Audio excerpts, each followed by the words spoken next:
So while I was going through our Discord for cancelled suggestions, as I usually do, I've come to generally know what to expect for the type of films I'm shown. But this is something on a different level. Not only does it open up to me a whole film I just didn't know existed back in the 60s, but seeing some of the execution of all of this is just, wow, what a nightmare. Welcome to October. This is Yellow Submarine, a planned computer-animated fantasy music film based on the 1968 animated film of the Beatles, which in and of itself was already a psychedelic experience. And the big name attached to direct this new production was none other than Robert Zemeckis, the very guy who made Back to the Future and Forrest Gump and all sorts of classics. So this sounds like it should be pretty damn good, except Zemeckis also had a certain animation studio. You've probably seen some of their works before, as it certainly has a certain aesthetic, like in Polar Express, apparently a pretty decent movie, as well as Monster House, and that one Christmas Carol nightmare. Always choosing to go with the very dodgy mocap animation style that doesn't really ever manage to escape the uncanny valley. I mean, I think I remember hearing that in Polar Express, Tom Hanks played even the children, so no wonder the visuals were so iffy. Still, these guys were at one point still very much going full steam ahead, and Yellow Submarine was one of the many projects being juggled at the time. Still, it had a lot of backing for it, having a production deal put in place with the likes of Walt Disney Pictures, Apple Corps Limited, and ImageMovers Digital altogether. ImageMovers are the Zemeckis animation studio. And with such bigwigs helping the production side, this movie actually had the potential to be made, as many other Beatles movies were shot down on the front of music licensing rights. But with the connection to Apple here, this would be all cleared up. So with all things looking good at the starting line, Disney and Apple officially announced the remake at the inaugural D23 Expo on September 11th, 2009. And it was planned to be released in the summer of 2010, in time for the Summer Olympics in London. In fact, the project was announced by Dick Cook himself, the current Disney chairman at the time. Back during these early stages, Zemeckis was of course very enthused, saying things like, "Yellow Submarine is one of the greatest fantasy films of all time, and making this new 3D performance capture movie is a dream come true for me." We'll cover just what Yellow Submarine entailed back in the 60s in a mo, but Zemeckis was confident that with the latest advances in technology, we'll be able to take moviegoers on a voyage unlike any other and bring new excitement and dimension to Pepperland and the various sea worlds they encounter. And so, with all things seeming grand, by January, development was well underway and even some casting was announced. Now for those not in the know, maybe this is common knowledge, but I'm a pretty uncultured schmuck, so who knows. The 1968 Yellow Submarine film looked like this, and surmised the plot of how the British pop band the Beatles traveled to a magical place called Pepperland in their Yellow Submarine to drive away the evil music-hating blue meanies. Sounds like Trolls too. All the while, all sorts of Beatles songs accompany the movie, along with a barrage of funky visuals that encapsulates the vibe of the Beatles. So, simple enough, this Bob Zemeckis project was to be a 3D adaptation, with creepy technology. It was to incorporate the same Beatles songs and recordings from that original motion picture. So, I guess it was to be a pretty faithful adaptation, designed in mind for the next generation to be exposed to the music of the Beatles. It's funny as well, one article I found while researching all of this wrote, "Judging from what we've seen of the concept art for the remake, the plan was to be faithful to the art style of the original, rather than the uncanny valley effect for which previous mocap outings had been criticized." Yeah. No uncanny valley nightmare fuel imagery has been shown in any of the concept art we've seen glimpses of so far. The nicest it gets is the fact that the logo looks like some sort of SpongeBob promo title card with a bit more grunge. Now, this movie actually had a bit of a kick in attention this year, as in June 2021, a recent-ish TikTok revealed some previously unseen behind-the-scene footage of some of it. The video is of an unfinished version of the mocap animation, of course, and the video is only 20 seconds long, showing a scene of the animated version of the IRL version of the Beatles doing the same scene that it's taken from.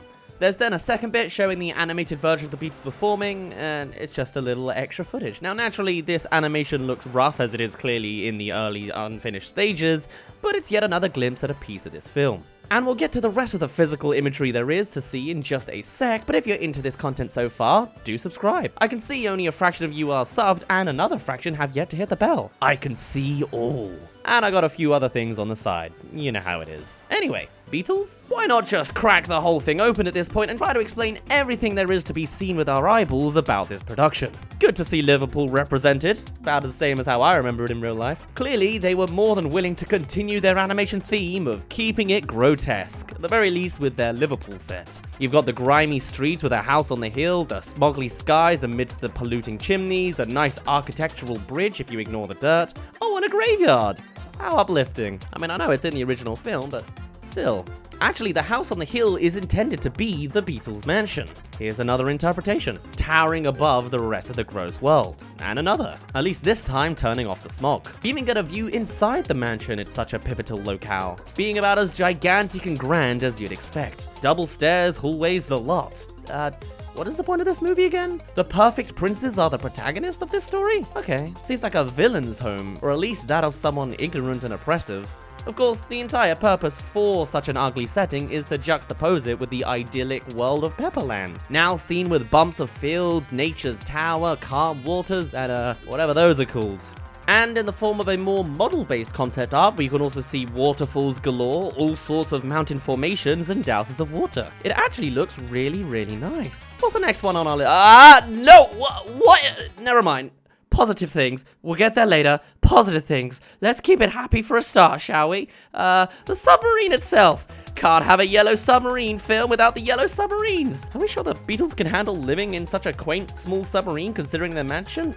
Here we see fully inside it, and apparently the answer to that is no. Even their sub is grand and spacious. Actually, it still seems a little intimidating and creepy with all those overtowering cogs. Is that just me? Also, there's Paul in the flesh on board.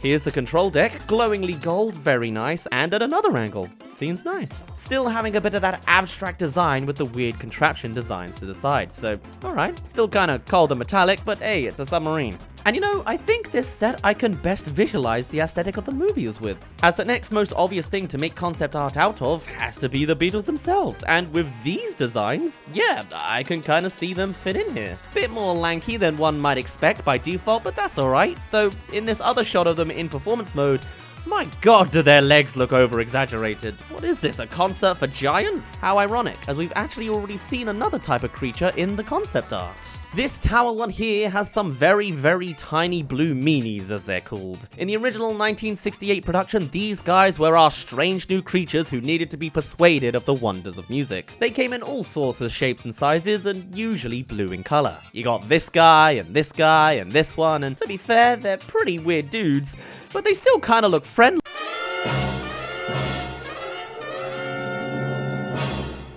What is that? I mean, yeah, I can see which steps they took to come to this conclusion. I mean, you've literally laid them out for us there, but why would you direct them to be like that? And here's another.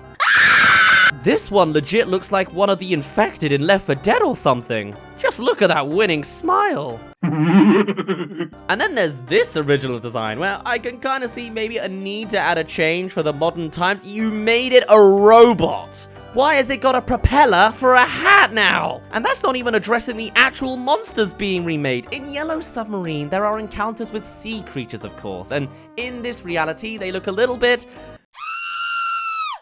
well, some sort of sleep paralysis demon. This one has a mouth inside of its mouth. Is this seriously meant to be a kid's film? This sprouted from an innocent kid's song? Oh, but at least we got some mostly normal fish. Well, that's nice. That's a little less nice, and considering the size of the interior, these things must be whales. Would hate to see that with some genuine lightning technology in the 2010s. Also pictured as part of the plot is this flying warship lifted by balloons and firing at the sky, and though I don't know if they're directly connected, the big bad antagonist of this movie was plotted to be Chief Blue Meanie. What a stellar name. This is how he looked at the start, this is from his trophy in Super Smash Bros. Melee, and bish bash bosh, abomination! Now imagine him talking. 'Cause he would. Also, apparently, this is what their meanified trees look like. Then you've got the last two adaptions carrying over. First, this wholesome little four-headed bulldog becoming a mythological nightmare, accessories not included, as well as... Jeremy Hillary Boob, PhD. I mean, to be fair, he looks creepy in the original. Never was a fan of smiling clowns. To be fair, they're worse when they stop. But either way, with the history of every other adaptation on this list so far, how did this guy get reinvented?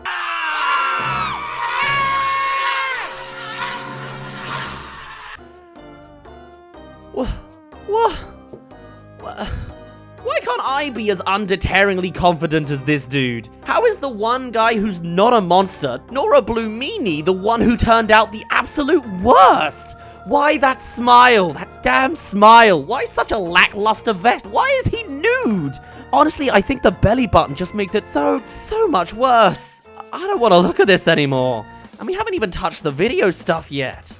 For a start, there's 14 minutes of this stuff. There's the intro animatic showing their version of the Beatles concert being invaded by the Blue Meanies, another of discovering the real-life version of the Beatles and getting captured, another of the wonderful world of Liverpool, which you can see actually Smog's in sync, which is nice and musical. There's the sub-stalking Ringo expanded fully into now coaxing him with a sexy girl illusion, which, by the way, a lot of women in this are super sexualized, in a 2012 movie. Dated. Turning into a cool Eleanor Rigby music video with some interesting visuals. And then coming to that house on the hill. And then there's the CG stuff. Like the stuff we saw earlier, it looks to be a reprise of their concert from the start, just mostly performing. Oh, and here it is redone. Now you can see how awkward the expressions are and the dialogue as well. Newer and bluer meanings have been sighted in the vicinity of this theatre. There's only one way to go out. How's that? Singing! To be fair, I think that is just because of the direct IRL footage they used, but wouldn't you want to make this a little better? The Beatles weren't really actors, and a lot of the dialogue they took was straight from the 60s film, and the audio for that, it doesn't translate as great for a 2012 movie, you know?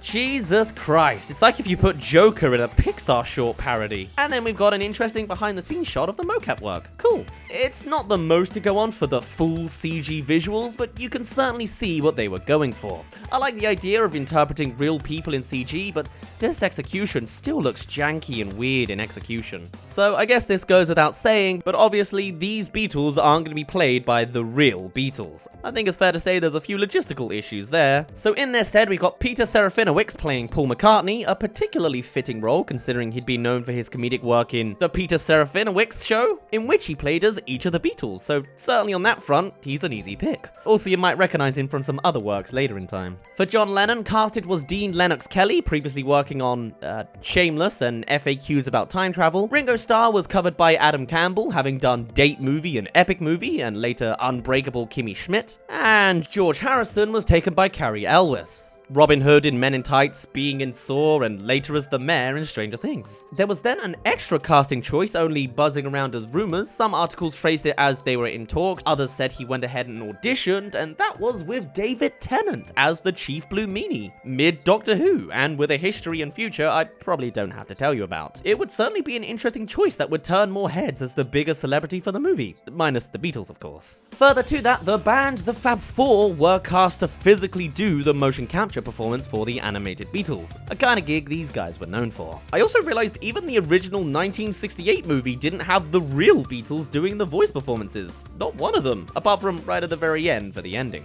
So the movie is very much more a tribute to the Beatles than an actual Beatles production itself. Though I wouldn't be surprised if, for this newer movie, there was at least a little bit of an attempt to get some real Beatles in for a cameo appearance. I mean, Ringo Starr could be a bit of a quirky dude, you never know. Though not even Yesterday could do it officially, that doesn't count, so probably not.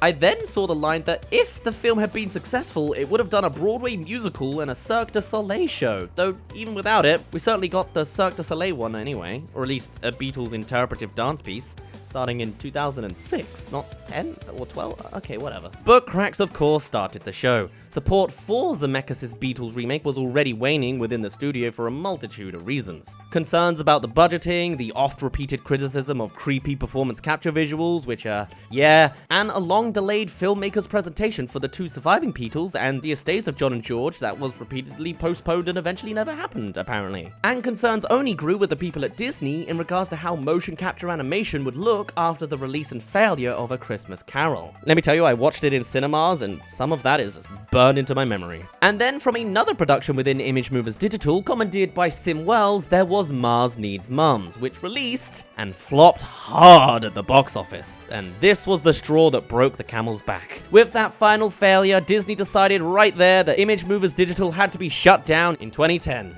After Christmas Carol did poorly in November 2009, they were already set back a chunk, as ImageMovers Digital was absorbed back into just ImageMovers, and then with this, Disney pulled the plug on all projects including the studio, including all sorts of other things as well. Currently in production at the time was also Calling All Robots, The Nutcracker, a Who Framed Roger Rabbit sequel, and of course our good friend the Yellow Submarine remake. Yes, it was here that it was officially cancelled, though some articles tell slightly different stories. According to the BBC, budget issues and a cancelled meeting with the surviving Beatles members was cited as the reasons for the film's demise. But I doubt that, it was probably the actual financial failure. Or maybe it was a combination of everything. Disney did allow for Zemeckis to bring his film to other studios, but nothing came of it, which led to ImageMovers' final project being just a look dev test for the film, also directed by Robert Zemeckis. And so, the tale of the studio was over. Zemeckis would later choose to direct 2012's Flight, his first live-action film since 2000, which was a critical and commercial success. Guess live action is just his strong suit. It even gained a Best Actor nomination for Denzel Washington, and a Best Original Screenplay nomination for John Gatins, too. By 2012, Zemeckis had no interest in remaking the film anymore, saying that would have been a great one to bring the Beatles back to life, but it's probably better to not be remade. You're always behind the 8 ball when you do a remake. I don't know what that means. It gets harder and harder to make movies. With the current state of the industry, it's difficult to stay passionate about it. The hardest thing for a filmmaker as he ages is saying, how much more of this crap can I take? It's tough. I can only do it if I have a script to believe in, like Flight. Hey, this is just an advert for his other film. That being said, he's actually still gone back to a lot of his old ways. After a couple further live-action projects in the shape of The Walk and Allied, Zemeckis has returned to performance capture techniques. He's really into it, I guess. Playing a big part in 2018's Welcome to Marwen, he's also back into making remakes with 2020's The Witches, and most recently working on The King and Fitch. But after all of that, there's just no sign of him going back to Yellow Submarine. I doubt a random TikTok will be the thing to revive it. And maybe, with all things considered, it's for the best. Leave the classics as the classics. Though it would have been cool to see real people turned into this format. I'm sure I would have had plenty of fun reacting to it nonetheless. Either way, for now, I'd best leave you be. Maybe let's go see some eye bleach after all of that. Ah, much better. For now, my name's been Daz, you didn't really care, and I'll see you in a bit.